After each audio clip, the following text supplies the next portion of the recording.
in my mind, the way I work it is like, just like on your feet, you have outside range. That's where you're kind of safe, except for like maybe a wrestler takedown, but you can't really touch each other. You have B, just inside of range, where you can actually grip and do things or punch or whatever you're doing. And then you have clinch, you have being nice and tight. I think the same thing in the guard passing. You have outside, back here. You have mid-range, about, you know, being in here, or just being inside where he can like now hook. And then we have all the way to where we're super tight to each other, like body to body. And so depending on where I'm at on the outside coming in, I just had different ideas of what exactly we're trying to do. Do you, let's see, I'm gonna do you mind if I do my side? I don't mind what you do. Okay. I don't know, some people say, let's do it this way. I'm gonna start off with saying I pass to the left. I'm left-handed, and I know that everybody in here for the most part is right-handed, and we've all, you're left-handed, so there's what's small. But I know everyone has been trained to go this way, and everyone's really good at defending this way, so I choose to go this way. I'm left-handed, but I choose to go this way, so it's not that, I just know Jeff's guard has less practice on this side than he does that side. Guaranteed. There's just no way around it. And then what's even better at different levels is, like, even for myself, is I know his practice with someone of my level of passing is even less than that. Like, there's been not, you know, to have someone that's consistently just passing your guard on that side, this doesn't happen. Myself included, like my left-hand side, I don't have high-level left-handers passing my guard all the time. So when I do run across one, they just breeze right through. And so when I go into guard, my first, the idea is I'm gonna go in halfway. Jeff's gonna meet me with, we'll just start with De La Riva. And we'll work on the position as far as where everybody steps in and where I think you should step. But put your feet up real quick. When I step in, for myself, I like to step in a little deeper than his hip. I imagine his body has a line at his hips, a line at his belt, a line at his ribs, like a line at his shoulder, and each one is for a little bit different. Now, if I step at his hips and just able to get that De La Riva hook in, his body's at pretty much at a 90 on each one. And if you were to do like a squat, you would squat down to a 90, and you're strong, you can come back up. But if I were to force you into a deep squat and then put the weight on your shoulders, you're not gonna get back up off the ground. So when I step in, I try to step in to the belt line, like where my foot comes in here. So I still stay low, but I just step a little deeper in. Another thing is the direction of my knee. When I step in, most people tend to follow their opponent's center line. So my knee is aimed at Jeff's head, but my knee aimed at Jeff's head allows his De La Riva hook to come in. So I aim my knee at his knee. Now, he can't put his hook in unless he physically moves his body around. So when I step in, I come in here, I keep my knee open towards his knee, and I keep my elbow inside that, making like a little wall. If I were to apply it to, like, you know, if you were surfing and there was a wave breaking and you can go into the barrel, you're gonna stay low and get through that barrel. If a wave hits you in the head of that size, you're gone. You're gonna just fly over. So the same idea, I don't wanna let anything from this side come over, or if it does, I don't wanna be postured up and head in. So I'm staying here, get the grip, and I'm here. Now, I'm gonna break the angle real quick, and the idea is I'm gonna show you the pass, like the knee cut, what I usually do, and I'm gonna show you what I do now, okay? So, just so we're all on the same page, I keep my knee out, keep the elbow in. I'm gonna use my hand and my toe and this, and I'm gonna roll Jeff to his side. I wanna break the angle of being through the center, and then look from here. This knee goes to the exact opposite point. I'm by his hip and behind his knee. I go behind his knee on this part with my knee trying to land here at the hip. The same spot my foot was pretty much standing. When I come through, I put this foot just outside the line of Jeff's shoulder, here, okay? I don't want to be behind it because if he bumps me at all, I'm going to lose my base. So if I can get my foot up here, at least I have good base. And I don't want to be any closer than his hand because then he's going to hook it and do his stuff. So I want to land here and just still keeping this. And remember that the idea of the wave breaking over my head, just going to be turning this way. This arm and this leg is coming over. So as I step in and I start to go through, I don't want to pop up and let his leg catch my face or get that space. I don't want to push away and open space to let his foot or knee in inside here. So I have to stay curled in, trying to come through this position until I can finish. So, basic idea again of the knee cut here, and then I can just, like I said, I'm just showing this so we're all on the same page for the next part. My hand on the shoulder, my hand on the knee. I'm rocking him to the side as I bring my knee across, cutting through to finish. Any questions? Comments? Okay, so real quick, just with your partner, just keep it simple like that, changing the angle, cutting through, and then I'm going to use that one to show you how I set up the next one, like what I do now as far as effectively passing guard. Okay? All right, ready, set, go. Four corners, 1, 2, 3, 4, his hips and his shoulders, and he's laying straight here. When I enter in, I'm trying to bring, let's say 1, 2, 3, 4. I'm trying to bring points 1 and 3 as close together as possible. And when I bring these 2 points together, what's naturally going to happen to points 2 and 4? Extend. They're going to go further apart. And that's what's opening your window to pass. The more I let him keep straight, the smaller that window gets. And that's him going to be defending. So I want to go here and I want to get this as much space as I can. And then think about it.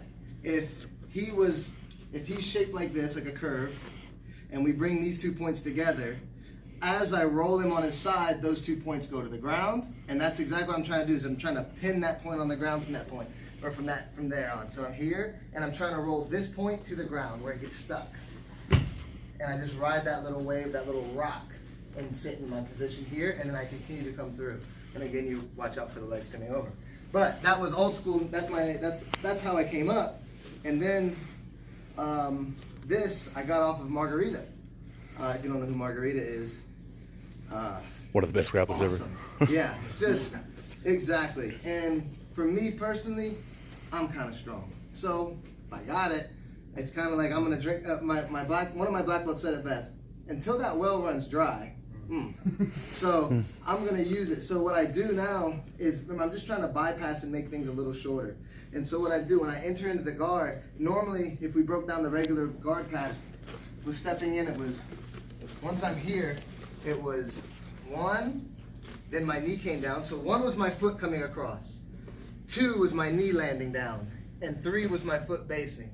And you could go 1, 2, 3, or 1 and 2, 3 can kind of happen together almost, but it was always one sequential. Now I'm going to take that order and go reverse. I go 3, and I step over first. Okay? Once I've cleared this leg, which by the way is super easy to do. When I'm here, it's just you step over first, right here. Now, even if I haven't cleared the knee, it's about getting to not a full knee cut position, a little closer, okay? And then, once I'm here, look how close his sternum is to my knee. It's about 4 to 6 inches away. So I just lift up my knee, make sure you don't kick anybody in the nuts. I lift up my knee, I put it right on his chest. Now, I get posture, and I sit here. He's going to either push me this way to get me off, or he's going to push me that way to get me off of him. So I can either hit the mount, keeping the foot in, or because I'm here and I'm just going to grind my knee into his chest until he lets me just slide through the other way. And then I'll keep my position. So you don't have to make it as mean, but and I'm going to show you where I brought that move to now where it's not as brutish. But I'm here, I step over, knee in, instant pull, and then I cut it. I can choose, or he can. I call it you choose, okay? Because if I choose, I get rid of the pressure. You choose means, oh, sorry. Boom, here. You choose means I'm going to crush you until either you tap or you give me a position. But I'm not going to move my knee. And then, right, if he picks, then I just continue my knee cut to either side. Question? Yeah. me like this stuff. Upside down guard stuff. It's good self-defense. You kept throwing punches that whole time.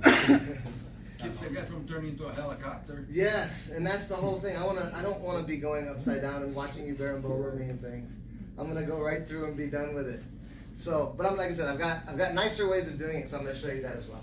So let's try this one. Be nice to your partner, unless they just want to feel the knee in the chest for extra reasons. Okay, ready, set, go. Half guard also allowed me to start appreciating that position more And so I'm going to go and I'm just going to give you my reasoning. So I was saying you got to figure out where you want to go. That's first and foremost in any position. You have to have your position, then you can do your thing. Just like in the guard pass, you have to get to a good solid stance with your grips before you can pass the guard. If you don't ever get that, you'll never have a chance. So when I get to, like, if I want to do a cross choke from close guard, well, the first goal is you got to get your close guard. And as long as you can get the close guard, well, now you can start working on your cross choke. And so whatever position or whatever your submission set is, you know, like I have a favorite. And the only two places it differs is for me, my close guard has a totally different like little effect, but it's only 3 things. My close guard is 3 things that I repeat, recite, and if they don't work, we move on to the next one. And like, of course, like I can do arm bars and I can put other things in, but that's not what my game is. My game doesn't involve sitting in close guard forever. I gotta, like I said, I have 3 things that I run through. If I don't get it, I move on. Open up my guard, move something else. My position that I feel most comfortable, top half. I don't like side mount. I don't like mount. I like to roll with guys like Orlando, just because for my own ego, I want to beat him so badly. And that's purely what it is. I enjoy beating people up, and I don't mind if it happens back to me. It's not that big of a deal. Like I don't get upset. Like I appreciate the beatdowns because they don't come as frequently. I gotta seek them out usually. But it is an ego thing. Like I want to wrist lock you. Why? Because I seen you fight Shanja a couple of times.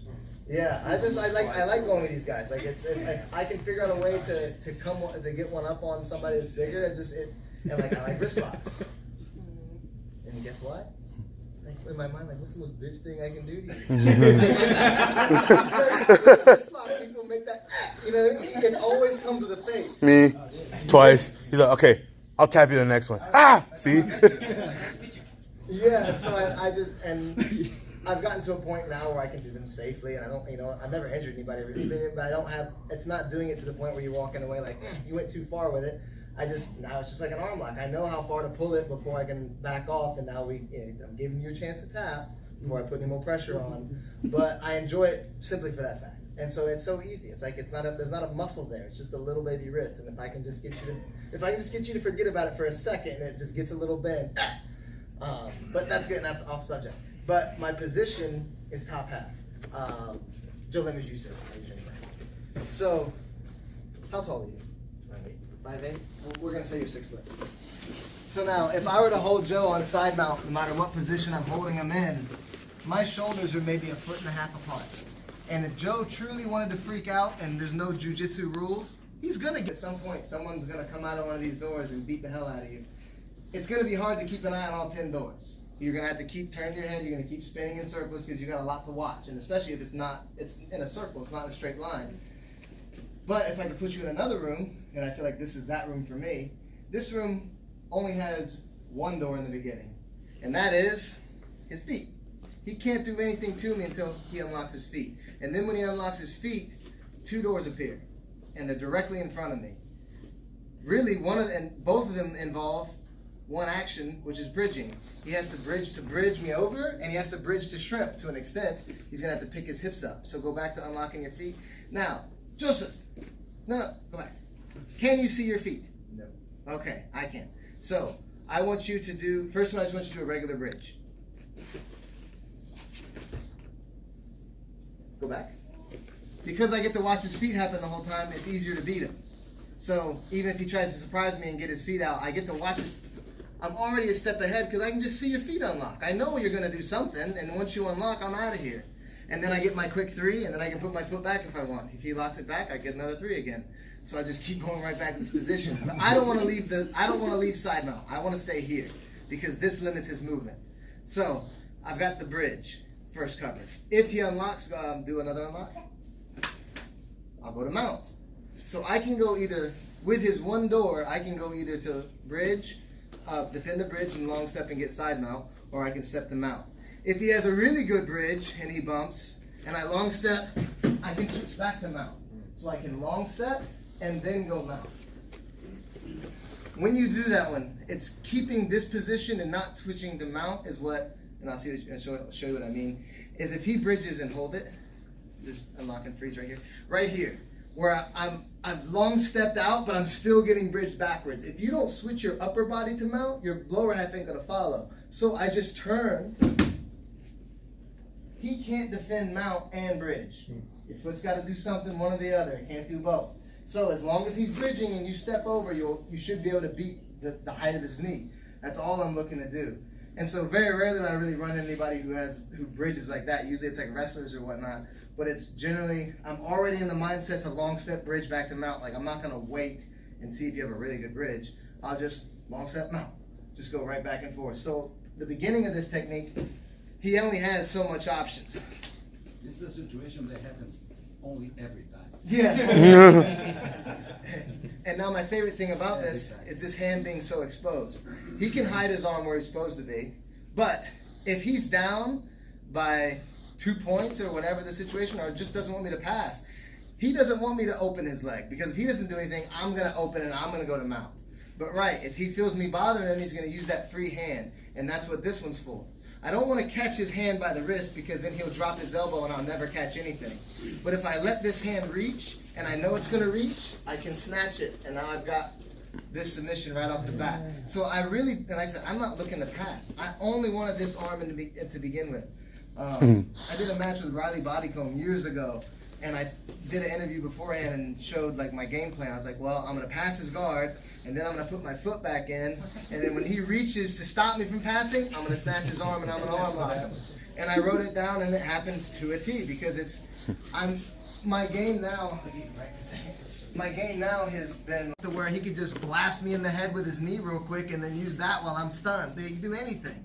And so me being, say, having a foot and a half, we'll say, is that too generous for my shoulders? No? Okay. We'll get it. But that's holding, that means there's still 4.5 feet of him that can wildly swing about. And like I said, I like to go with guys who are bigger and they get out when I get the side mount, or God forbid I get to mount. Sometimes my knees don't barely touch. And so I just get bumped over super easy, and I don't get to dictate the position so much, because I'm not going against people who don't know what they're doing. I'm just not as strong in that position.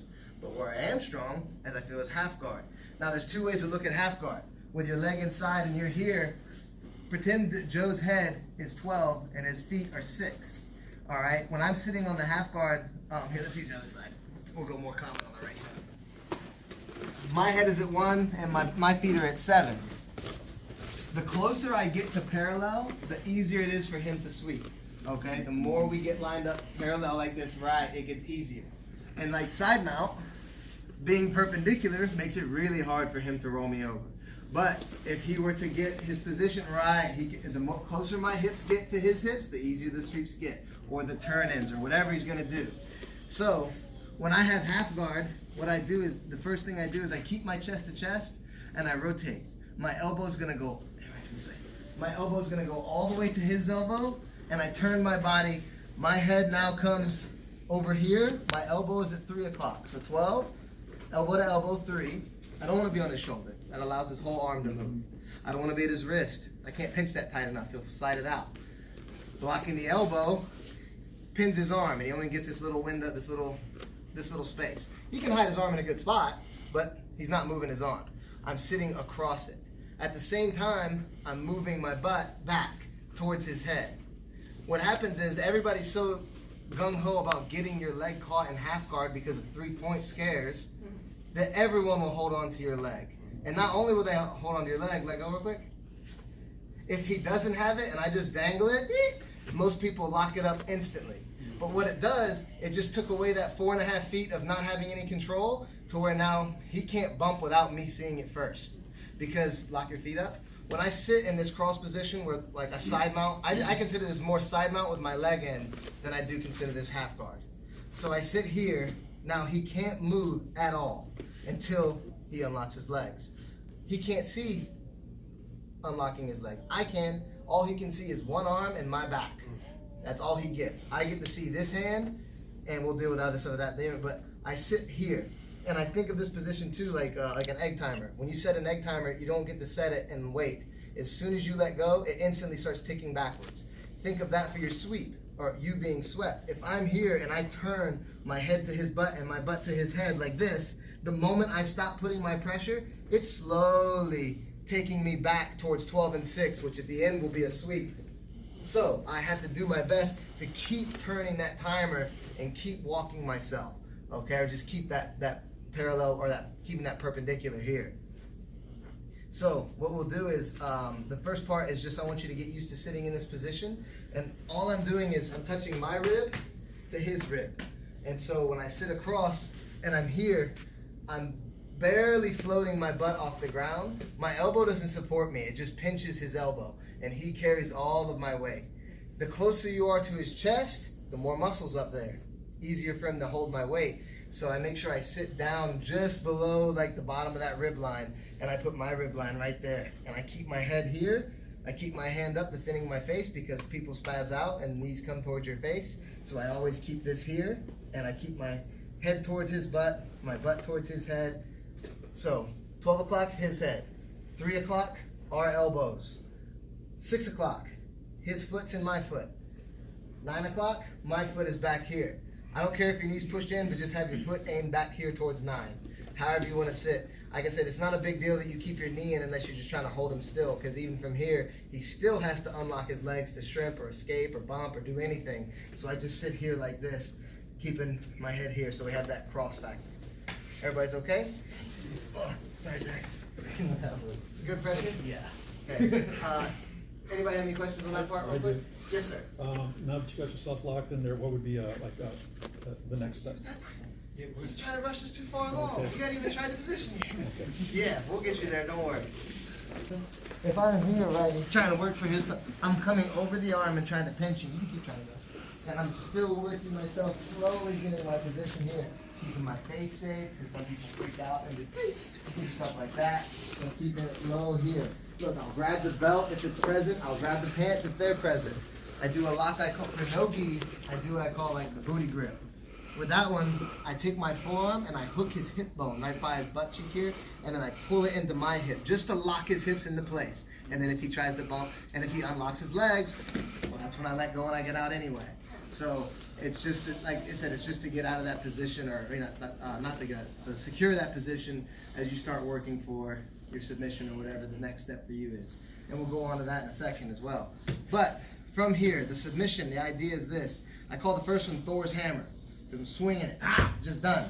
Like I said, the idea is to just, like, you don't stop the hammer swing, like right when you get close to back off of the nail. No, I'm swinging all the way through. You're gonna get it like right there. So when he reaches for my knee, I'm here, and it comes back out. Guess what time on the clock? 9, 3. Right, 3, exactly, cross. Boom, right there. I make a V with my elbow. If your arm is more of an L, the hammer will strike and nothing's really, it might hurt a little bit, but he's not going to tap, or at least maybe not. If you saw Horace and Yeah. Right, so when I grab and I'm here, I keep it elbow point and I swing. That's scary. They scared him. He's married. Just like this, and I'm pushing straight down here. All right, keeping an A-frame with my arms by my bicep here or up high, but I'm just getting that finish. Now, there's tons of other stuff. You can imagine if you have a Kimura. If I catch it and he still bridges, I can get my foot out and just push the Kimura back. And now I can go right to how you finish a Kimura. You guys know that stuff. So anything you imagine is there. But for me, I'm just looking for that Thor's hammer first. That's the only thing I want from there. There's other things that I go for, but like I said, we can go on all day if you want to talk about, well, if they put their arm here, well, I do this. Well, if they put their arm here, do this. But it's only a set amount of things. Like, I can give you every what if we have something for. What if he takes his arm back? Get your arm out? Well, now the goal was to be close to his hips before when I had your arm trapped. I don't want you to have freedom of that arm, so if I ever miss it, I back it up. Now I'll do something. I'll keep it here, right? There we go again. I just have to change the angle on the time, or let that, sit a different angle just to block that arm. And then you know what happened with Riley? He did this. I went to push his leg. He went to block me with that hand. Same exact arm lock. I just don't have an arm on that side to make the A-frame. I just brought it across here. Same idea. Pow! Real quick. Let's just be done. Okay? I didn't do it like that, but again, that's I want friends and partners later. So here's the straight arm from this side. Let's see what. Go back under my arm. Another what if is what if they do this? Lock your hands up. You ever watch kung fu movies? Anybody? All right, some guys, let go real quick.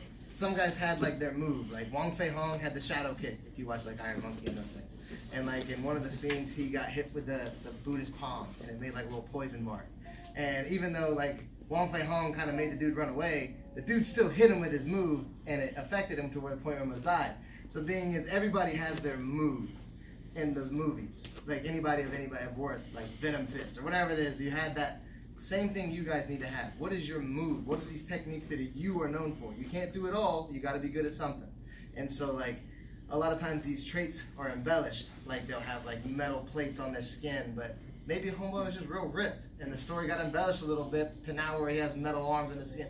Or somebody, they talk about guys who like maybe had like blades on his hands because the karate chop or whatever might be the thing. But I like to imagine, huh? Yeah. Yeah. I like to imagine that I have a little blade right on the wrist bone. So when he grabs my arm here or grabs my head like that here, I put it right underneath his funny bone, which is that tendon right there, and I just crush. Oh yeah. How does that feel? Because if he don't tap, his arm is now just shook, and it'll stay for days. Because I did a private lesson with his doctor, and he said that's the only spot on the human body that nerve is that exposed. And I just take that little bone and I put it right in there and just and squeeze into it. But the point being is I have my what ifs. I've got my set of moves that go for every situation, and for these submissions and for me to put you here, all roads of my jiu-jitsu game lead here. So, to show you what I mean, if I'm in his closed guard, I want to be in the top half. So, the best way for me to get there is I do this opening here where I slide my hips to the side, I pop the legs open, I just step over here and rotate. Now I'm here. I'm done. I've got to my position, now I can work. And so, that one's there. If I do a knee cut, and I'm here, and I do get through, I turn, put my foot back in. I'm there. If I do a knee cut and he blocks me, boom. I'm back here. Most people don't care if you go around their knee because they don't want to let go of your foot, but no one ever just stops you from going around. And then I sit back here and I do right in my position. If I have butterfly guard, I butterfly sweep. I get to my position here. If it's a competition, I'll cut through and get 3. If it's not, I don't need to get my foot out. Not a big deal. Not part of my game. 3 points. You only get 3 points if you pay someone $150 and tell you it's 3 points. And sometimes they'll give you a t-shirt for it. But everything I do, besides closed guard, all goes to top half. Everything I gotta get there, and that's where I'm gonna finish you. Not saying you don't learn other things, but it's the stuff that you're good at, your game plan. It's gotta be like something you know, like that arm set. Like it's not just that spot I can get that arm. If you understand how an arm lock works, you can get an arm lock from anywhere. Put something behind the elbow, shoulder, foot, head. Use your feet to hold the hand. Do anything, you know how to make an arm bar. So I hit that straight arm lock from a lot of places. Close guard, the back, or having my back taken, half guard, side mount. I'm always looking for that. And so so it's not like it's like a special move like only in that position. Like people who are good at guillotines, do them from everywhere. They don't need a spot to get to. And so for me, I just take the other end on that. I get a position to where I know the ins and outs. I know the good roads you can take. And the good roads you can take only helps me better my position because it's still the same roads I take to get out. It's just, is top man good enough to stop me from doing those same exact things? So like the same things you would ask, like how to defend this position, are the same things I do in this position when I'm on bottom. I play the exact same, like who was just talking about Shanji and having the, right, I base everything off that position. That's the center core. Everybody's good? Right. So with the submissions, just go through the set of those. If you need to see any of those again, ask me, and then we'll start wrapping things up. Okay? Ready, set, go.